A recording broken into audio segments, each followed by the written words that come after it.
Halo, Assalamualaikum warahmatullahi wabarakatuh. Salam sejahtera bagi kita semua. Kembali lagi di acara Bintang Gemini, bincang santai dengan generasi milenial. Perkenalkan, saya Mayeliga dari tim BIMTEK, Direktorat Pengawasan Distribusi dan Pelayanan ONPP. Bintang Gemini kali ini merupakan Bintang Gemini episode pertama di tahun 2023. Dan kali ini kita juga akan membawakan tema yang spesial. Mungkin sahabat Odi juga sudah menunggu-nunggu nih, udah bertanya-tanya, kapan sih mau ada diskusi terkait kebijakan ini gitu ya. Ya, jadi tema kali ini adalah tips sukses pemenuhan KAPA 2 kali 40 HK sertifikasi CDOB. Dan narasumber Genmil kita kali ini adalah salah satu tim sertifikasi CDOB, ahlinya ahli pelayanan publik. Let's meet Kak Polande Angelia. Halo Kak Mayeliga. Halo semua sahabat Odi. Panggilnya apa nih? Kakak Ade. Oke, Kak Polande apa kabar hari ini? Alhamdulillah masih puasa. Alhamdulillah. Kamu juga kan? Insya Allah. Jangan ribet ya kita. Oke, Kak Polanda. Iya. Supaya nggak panjang lebar nih, kita mulai aja ya. Oke. Jadi, Kak Polanda tentunya sudah banyak dengar ya tentang cerita teman-teman sahabat Odi, khususnya teman-teman PBF terkait kegelisahan mereka dalam adanya Bisa banget ya? oh ya ampun. Terkait adanya bahan timeline pemenuhan KAPA gitu kan ya. Jadi Kak Polanda, apa sih sebenarnya pemenuhan KAPA 2 kali 40 HK itu? Oke. Mungkin pertama-tama ya, kita sebelum kita ke KAPA 2 kali 40 HK, kita harus tahu dulu nih, KAPA itu apa sih sebenarnya? KAPA itu panjangan dari Corrective Action, Preventive Action. KAPA ya, bukan CAPA. Oke. Nah, atau kalau biasanya di awam itu disebutnya TPP ya, tindakan perbaikan dan pencegahan. Nah, untuk KAPA ini kenapa kita soroti? Karena memang ada simplifikasi ya. Jadi kita itu membatasi untuk KAPA sertifikasi CDOB itu hanya sebanyak 2 kali 40 hari kerja. 2 itu maksudnya apa? Disubmitnya hanya 2 kali maksimum. Kemudian 40 hari kerja artinya setiap kali upload ke dalam aplikasi sertifikasi CDOB itu maksimum adalah 40 hari kerja. Oh, I see. Gitu. Makanya namanya pemenuhan KAPA 2 kali 40 HK. Oke. Gitu. Oke. Jadi sejak kapan sih Kak kebijakan ini berlaku? Kebijakan ini ya sebenarnya kalau berlakunya itu baru di awal tahun 2023 di Januari 1 Januari 2023. Tapi sebenarnya kalau sesuai dengan regulasi itu berdasarkan peraturan pemerintah nomor 5 tahun 2021 tentang penyelenggaraan perizinan berbasis risiko itu memang sejak 2021 ya. Tapi kita menunggu sampai tahun ini baru launching ibaratnya, baru kita lakukan implementasinya supaya PBF ini siap. Jadi kita sudah melakukan nih berbagai sosialisasi dalam berbagai kegiatan ya. Kemudian di tanggal 23 Desember kemarin 2022 kita juga sudah melakukan sosialisasi. Saya datang tuh Kak. Datang ya? Kamu MC bukan teman? Iya, jadi kita nggak pengen nih pada saat kita implementasi nanti PBF ini belum siap gitu, karena kita juga ada program pendampingan supaya PBF ini nanti ready gitu dan tidak banyak yang tertolak. Kita berharap sih tidak ada ya yang tertolak di dalam implementasi kebijakan baru ini. Oke Kak, jadi timeline pemenuhan KAPA sebelum 1 Januari 2023 itu totalnya 1 tahun 1 bulan, betul ya? Betul sekali. Oke, Ya. jadi setelah 1 Januari 2023 ada pemangkasan timeline menjadi 2 kali 40. Iya, Ya, itu betul. tujuannya apa sih Kak? Iya, jadi lumayan ya dari 1 tahun 1 bulan Betul. menjadi hanya 2 kali 40 hari kerja. Ya, tujuannya tidak lain dan tidak bukan supaya PBF bisa segera berusaha, gitu ya. Kita mempercepat sesuai dengan amanah PP 5 tahun 2021 juga. Jadi kita diamanahkan untuk melakukan simplifikasi. Simplifikasi itu berarti memperpendek ya dari proses yang panjang, ini timeline yang panjang, ini diperpendek gitu. Tapi jangan salah. Simplifikasi ini tidak hanya untuk yang 2 kali 40 HK aja, tidak hanya berlaku untuk PBF.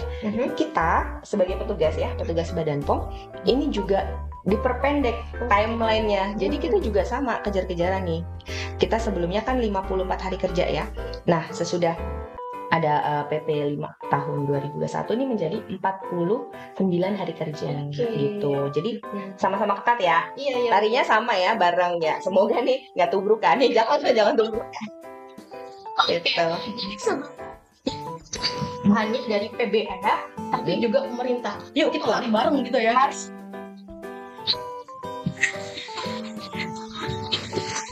Jadi Iya, satu. Susah kan sih. Saya genmil walaupun diuji. enggak, tapi itu nanti nggak tenang aja tak. Oke. Oke, selanjutnya. Ya. Nah, dengan adanya pemangkasan timeline, itu ada nggak sih perubahan bisnis proses dalam pengajuan sertifikasi CDOB? Sebenarnya kalau yang disebut perubahan bisnis proses sama ya. Jadi tetap melakukan pengajuan sertifikasi CDB dulu. Cuman mungkin bedanya di sini adalah di PP 5 tahun 2021 ini kan sudah OSS RBA ya. OSS dengan risk based analysis ya. Yes. Artinya apa? Semua pakai satu pintu nih, pakai aplikasi OSS RBA. Jadi PBF kalau mau mengajukan sertifikasi CDOB, kalau dulu kan bisa langsung ke Badan POM. Nah, kalau sekarang harus punya akun dulu di OSS. Gitu. Nanti ajukan PB Unku yang sertifikasi CDOB, kemudian nanti akan pengajuan ID izin. Nah, baru deh nanti akan diarahkan oleh aplikasi OSS tadi ke sertifikasi CDOB ya. Subsite-nya tetap sama, sertifikasi cdob.pom.go.id gitu. Nah, jadi nanti pada saat sudah masuk baru pengajuan. Jangan lupa registrasi akun dulu buat PBF yang belum punya akun di sertifikasi CDOB. Jika sudah punya akun, tinggal melakukan pengajuan. Setelah pengajuan, kita akan melakukan evaluasi nih. Timeline kita kan diperketat ya, pendek ya. Otomatis kalau kita lama, itu kemana kenanya? Ya ke kita. Kita juga ada punishment gitu ya untuk dari segi timeline kalau misalnya kita melebihi dari timeline yang disepakati gitu. Nah, setelah kita evaluasi, kemudian kita terbitkan SPB jika itu sudah sesuai semua. Jika belum sesuai, maka kita lakukan penolakan ya. Penolakan pengajuan sertifikasi itu masih bisa dipenuhi oleh PBF. Oke. Kalau sudah sesuai, berarti nanti kita akan terbitkan surat perintah bayar atau SPB, dan PBF diharapkan segera melakukan pembayaran karena ada batas waktunya 7 hari kalender. Seminggu ya berarti ya? Seminggu, bukan 7 hari kerja, tapi 7 hari kalender. Oke. Kalau lebih dari 7 hari kalender, nanti expired, mengulang lagi dari awal kan, sayang ya. Walaupun belum pembayaran, tapi kan tetap aja ada effort kan. Betul. Sayang kan, gitu. Jadi lanjut ya, setelah melakukan pembayaran PNBP, baru nanti kita akan jadwalkan untuk pemeriksaan. Dijadwalkan oleh kita, itu bisa Badan POM Pusat, bisa juga oleh UPT, Balai Besar, Balai POM atau Lokapom di wilayah masing-masing. Nah, setelah dilakukan pemeriksaan, barulah itu yang namanya KAPA 2x40 HK ini berlaku kalau ada kekurangan atau tambahan data atau ada ketidaksesuaian pada saat pemeriksaan. Gitu ya, kita harapkan sih nggak ada ya. Betul. Tapi kalau ada baru berlaku tadi 2x40 HK. Sesudah 2x40 HK itu dilakukan atau sudah kita evaluasi dan ternyata sudah close tapanya, baru nanti akan diterbitkan rekomendasi sertifikasi CDOB yang ditandatangani secara elektronik oleh Kepala Badan, dan kemudian PBF dapat melakukan pengunduhan ya, download ke PB Unkunya tadi melalui OSS, sistem OSS kembali. Jadi gerbangnya ini OSS RBA, keluarnya juga OSS lagi. Proses di tengah-tengah adalah proses di Badan POM. Oke, berarti Gitu. memang satu pintu ya melalui gitu ya. Betul. Oke, Iya. so clear ya Kak ya. Nah, kalau pengajuannya udah tahu belum persyaratannya apa? Kayaknya teman-teman banyak yang ya. Iya, saya boleh nyontek dikit ya. Silakan. Terkait ini ya, Iya. dokumen persyaratannya ya. Iya, jadi ada 9 persyaratan untuk sertifikasi CDOB baru ya. Pertama, izin PBF atau PBF cabang, kemudian SIP PJ, lalu denah alur pengelolaan obat. Denah alur ini jangan dianggap sebagai ini ya. Kadang PBF itu mengajukannya tuh alur ya. berupa narasi. Jadi yang dimaksud denah alur di sini adalah denah bangunan seperti biasa aja. Nah, jadi seperti biasa aja denah bangunan, tapi ada alurnya di situ, alur masuk barang hingga keluar barang. Dan kemudian penyimpanannya itu juga harus diberikan penandaan ya di dalam denah tersebut. Kemudian selanjutnya adalah daftar kategori produk yang didistribusikan. Mau apa nih misalnya? Mau mendistribusikan obat bebas terbatas, obat keras atau CCP, disampaikan di situ. Lalu struktur organisasi, kemudian izin khusus penyalur narkotika jika ada. Kalau nggak ada gimana? Silahkan berikan surat ke kami, diupload saja suratnya di situ ya, di aplikasi sertifikasi CDOB, bahwa tidak menyalurkan narkotika. Ditandatangani bisa oleh APJ, bisa oleh pimpinan perusahaan. Lalu selanjutnya daftar peralatan dan perlengkapan. Apa sih yang digunakan di gudang? Kita highlight ya, di gudang ya. Kadang kalau ini PBF ada yang mengajukan yang di office ya. Iya, jadi tempat duduk gitu.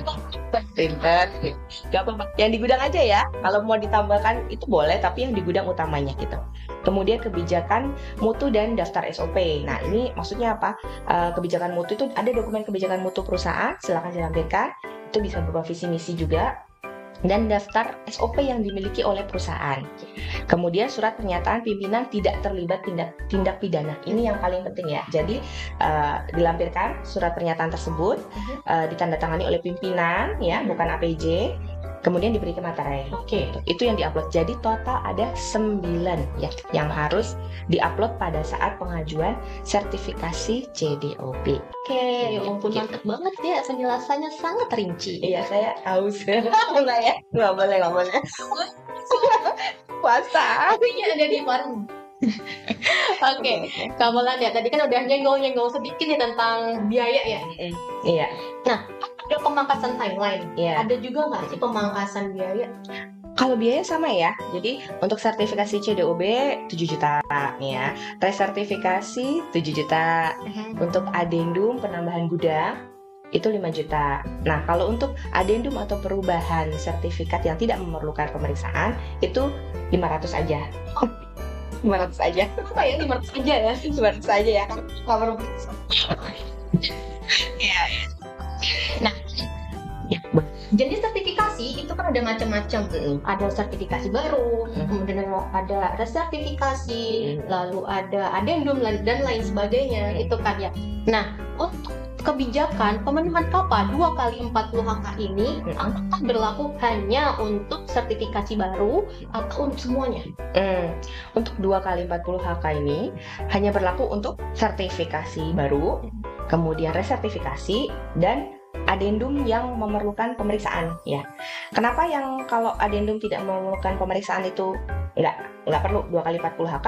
Ya karena nggak diperiksa, berarti artinya nggak ada ketidaksesuaian. Ya kan? Ya pasti. Nah, kemudian kalau misalkan teman-teman PBF itu ada pengajuan sertifikasi CDOB, ada kemungkinan tertolak nggak sih? Tentu saja itu yang sangat disayangkan, tapi tentu saja ada ya. Jadi makanya apa saja sih yang bisa membuat PBF ini bisa tertolak ya pengajuannya? Ya karena melewati 2x40 itu. Jadi misalnya nih kan diberikan waktu 2 kali ya, artinya jangan sampai setelah 2 kali upload tadi masih ada yang tidak sesuai gitu. Atau satu lagi, kalau misalnya dalam masa 40 hari kerja itu terlewati.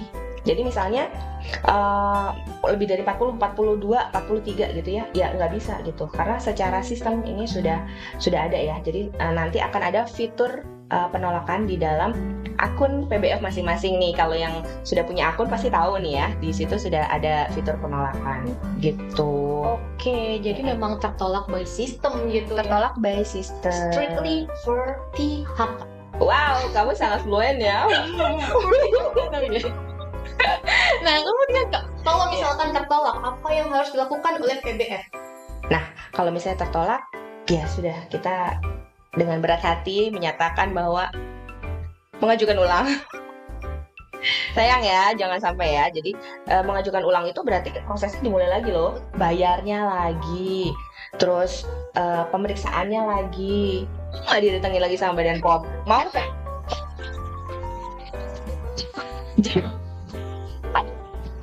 kita juga tidak pengen ada penolakan ya. Kita pengennya kan PBF itu berusaha semaksimal mungkin, seoptimal mungkin dan cepat gitu ya. Jangan sampai dengan sistem atau kebijakan seperti ini justru menghambat. Kita justru pengen mendorong PBF supaya pemenuhannya itu cepat. Makanya nanti kita banyak program pendampingan juga ya. Bukan hanya kita memberikan kebijakan-kebijakan atau regulasi aja, tapi kita juga ada program pendampingan gitu. Oke.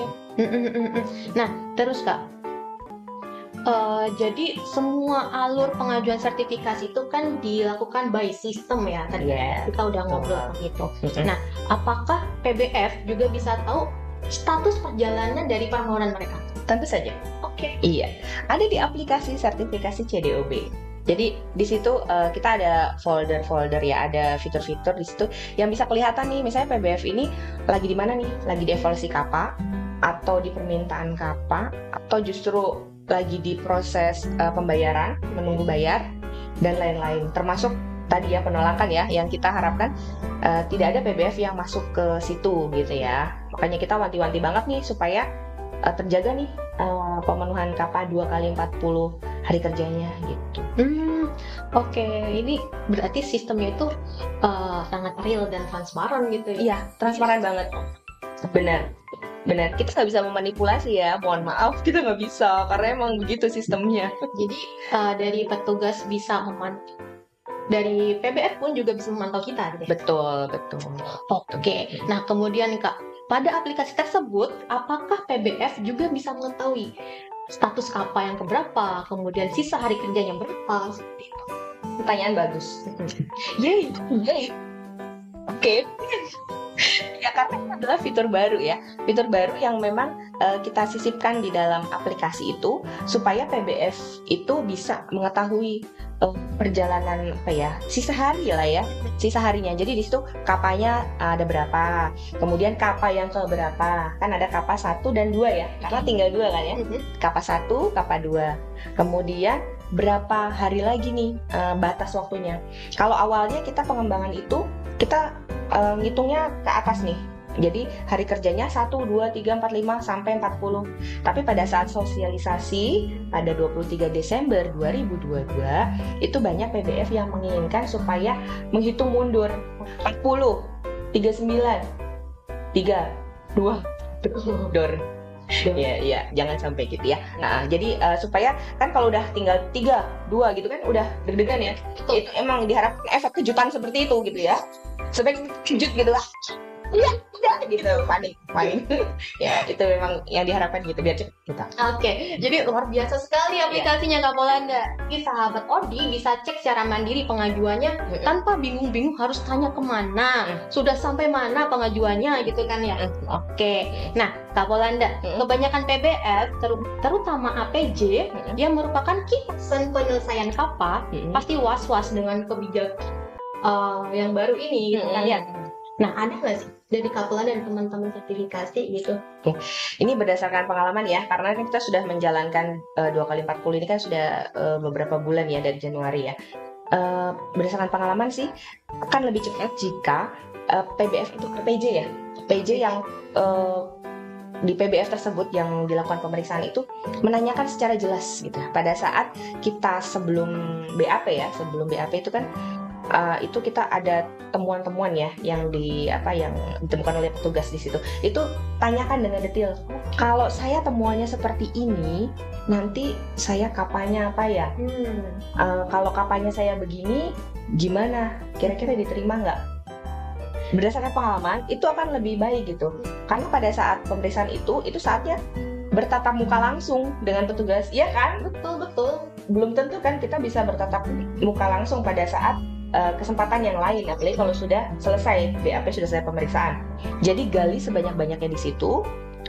Temuannya ini apa sih, petugas ini pengennya KAPA-nya itu seperti apa gitu ya. Itu yang pertama. Yang kedua, kalau misalnya sudah lewat nih masa pemeriksaan, sudah BAP, checklist sudah diisi semua, berarti proaktif nih. Si APJ harus proaktif. Proaktif mencari apa? Bukan mencari nomor handphone ya. Tapi pengalaman nggak apa-apa itu, tapi itu nggak apa-apa ya, maksudnya proaktif di sini kita punya banyak media konsultasi.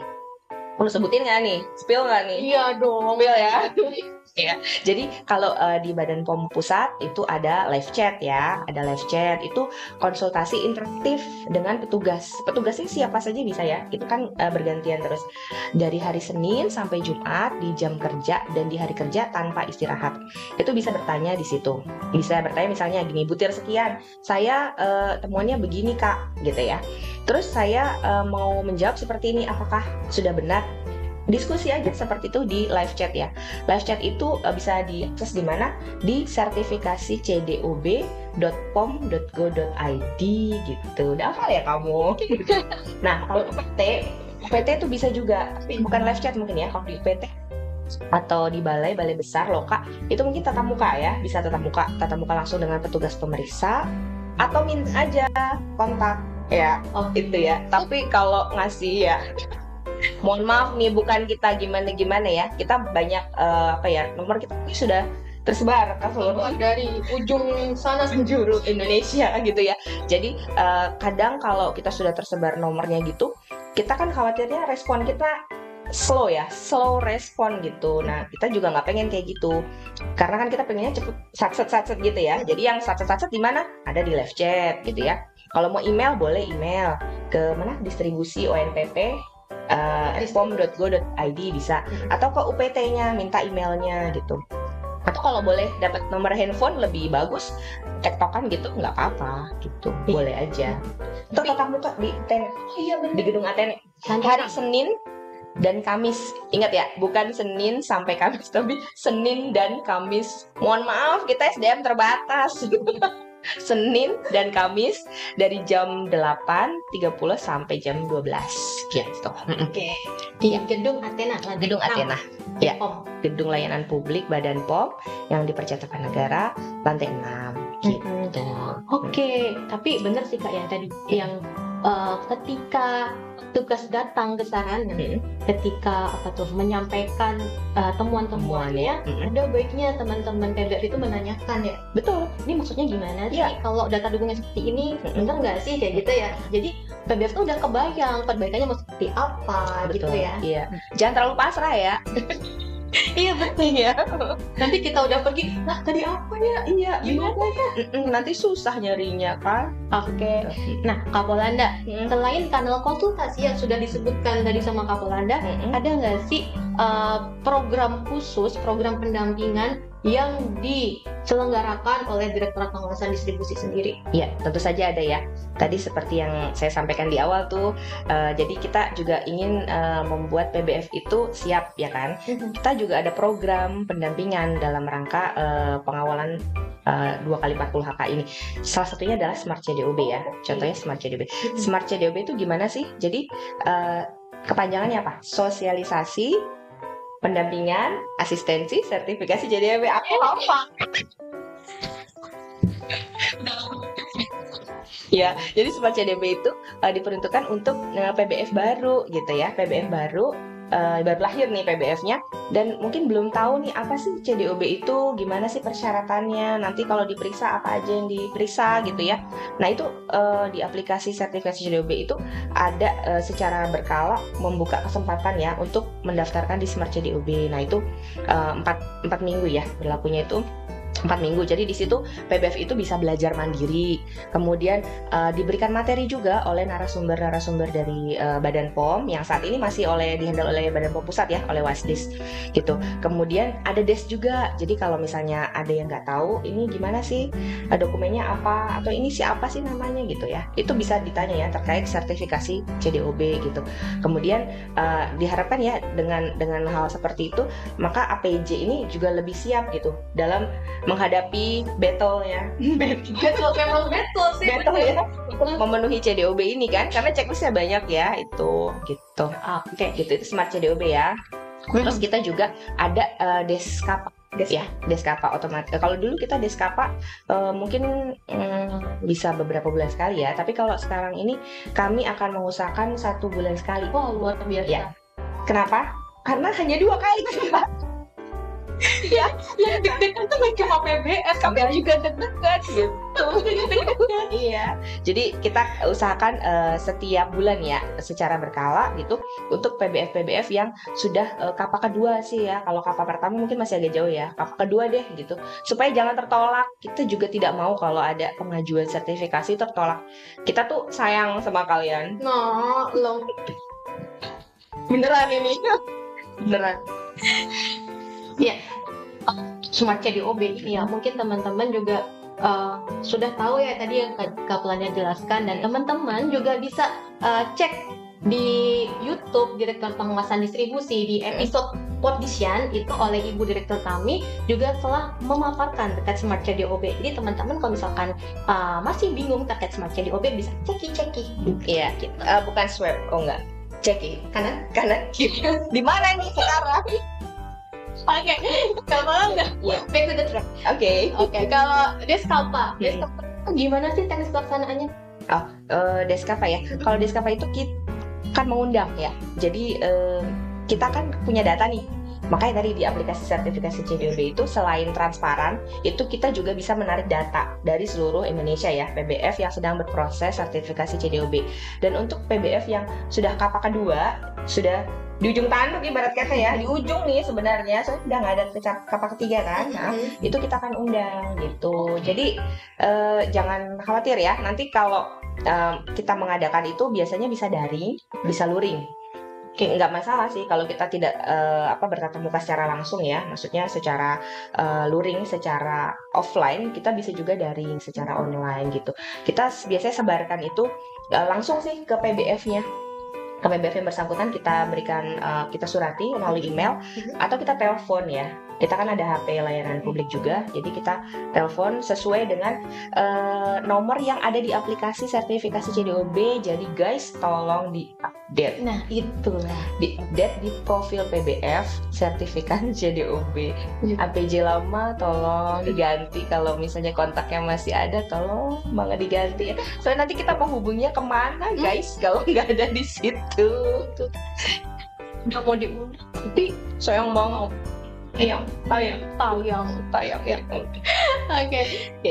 Nah, Kak Polanda, kalau misalkan nih Deskapa, bisa nggak sih kalau misalkan PBF itu pengen ikut Deskapa selain dari jadwal yang sudah ditetapkan oleh petugas? Bisa banget. Kaget nggak? Kaget tuh guys. Kamu kaget nggak kameramen? Ya teman-teman. Nggak.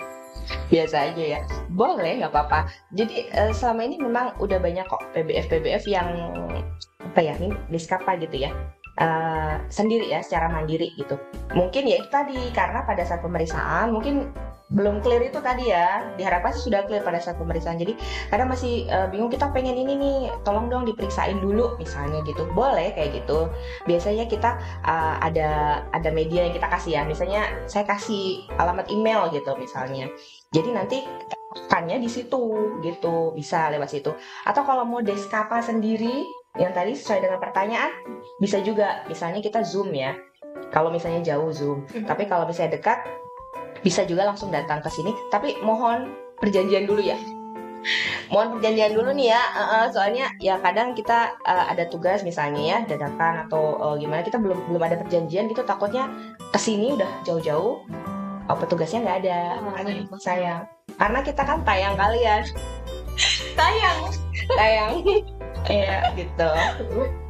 Oke, jadi sebenarnya dengan adanya pemberlakuan kebijakan pemenuhan KAPA 2x40 hari kerja ini, Direktur Pengawasan Distribusi itu sudah siap gitu ya Kak ya, sudah siap untuk memberikan pembinaan dan pendampingan gitu ya. Dibuktikan dengan cukup banyaknya kanal konsultasi yang dibuka dan disediakan untuk mendampingi sahabat Odi sekalian dalam pengajuan sertifikasi CDOB ya.